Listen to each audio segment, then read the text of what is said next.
natin na madalas natin pakialaman ang gamit ng boyfriend natin. Kung minsan pa nga sinusuot natin yung t-shirt niya, yung jacket niya, pati accessories niya. Pero ang guys kaya, pwede rin kayang manghiram ng gamit at accessories sa girlfriend sila? Yan ang i-discover ng YouTube sensation at real-life couple na sina Jamville at Michelle, better known as Jamich, sa ating biggest fashion switch.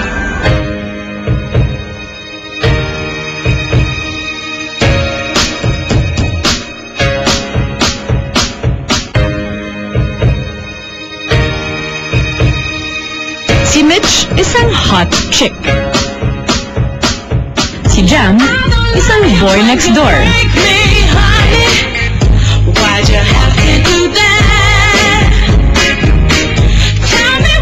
And when boy meets girl, uy! Oh, diba bagay sila? Perfect love story na sana. Pero paano kung pagising nila,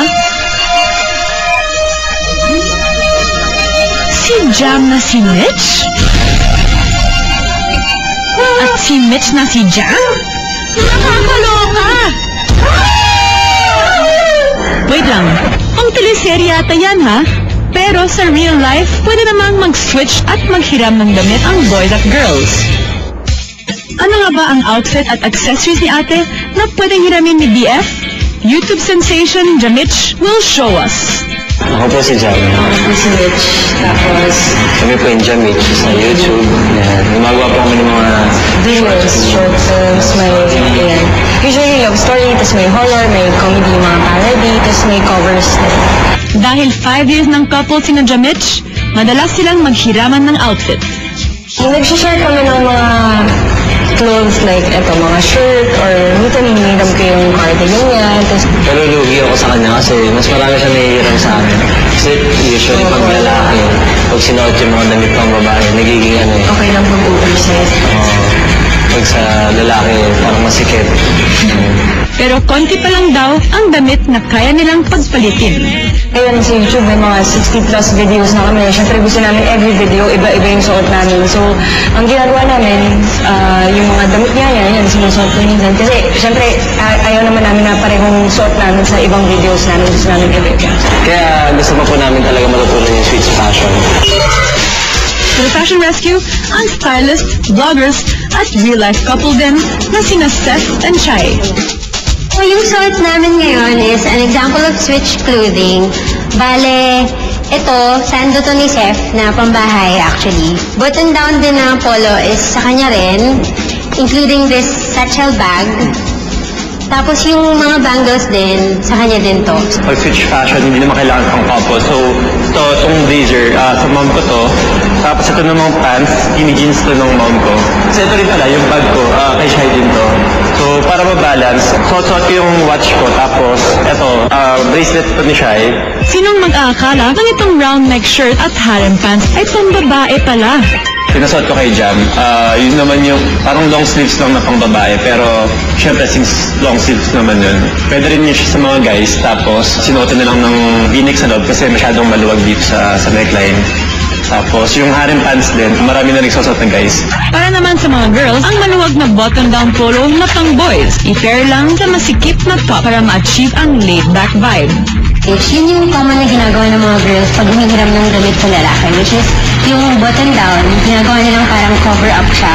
Kung i-inner shirt ka, tapos i-fold mo yung sleeves, tapos parang nakang blazer. Yung accessories na ginamit namin is t-shirt. Kapag naghihiraman ng damit, kailangan lang ng balanse. For girls naman, parang hindi tomboyish yung look. Pwede yung hairstyle niya, mas girly, like wavy hair, tapos may pastel na makeup, ganon. Pinasad ko siya ng green hat kasi pang girls talaga siya na pwede rin naman gamitin ng guys. So, ginawa na namin na dark yung shirt niya para kahit colorful yung hat niya, okay lang. Ang t-shirt at accessories na panglalaki, pwede nang gamitin para sa girly rocker look. Kung gusto niyo naman mag-makeover ng damit ni ate para maging damit ni kuya, simple lang yan. Unahin na natin itong dress, nautical dresses. Ikat ang mangga sa magkabilang side. Gupitin na natin ang ilalim para mawala ang shape ng cut ng pang babae. Then stretch, stretch. Ang dating dress, hunky sleeveless na ngayon. Ang next naman natin gagawin ay ang pangbaba, ang skinny jeans ng babae. Gupitin lang sa gusto mong length. Tahiin. Naging funky shorts na ang dating skinny jeans. Cool! Next project naman ay ang cardigan na pambabae. Paano magmumukhang itong panlalaki at hindi magmumukhang pambabae? Siyempre, unang-una, alisin natin ang botones. Gupitin ang mga lining.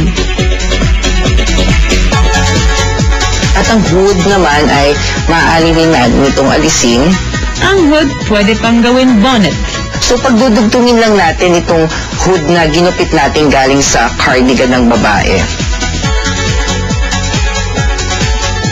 Oh, saan ka pa? From girly clothes, pang-campus heartthrob na ang look na ito. Next extreme challenge, kaya bang gawin pa girl ang manly clothes na ito? Long sleeve na nanggaling sa panlalaki ay magiging accessories. Paano nga ba? Unang-una, kailangan natin gupitin ang collar ng long sleeve. Gupitin natin ang dulo ng sleeves. Ang sandong panlalaki ay pwede palang maging fashionable sleeveless ng babae. Paano? Markahan lang ang sando kung hanggang saan ang tiyan. Then, cut! Hanggang sa marka lang na nilagyan natin. Yun ang pants. Bawat strands na ginupit natin sa damit ay kailangan nating i-stretch. And for the finale, ang lumang pantalon ng lalaki maaari palang maging high-waisted mini shorts ng babae.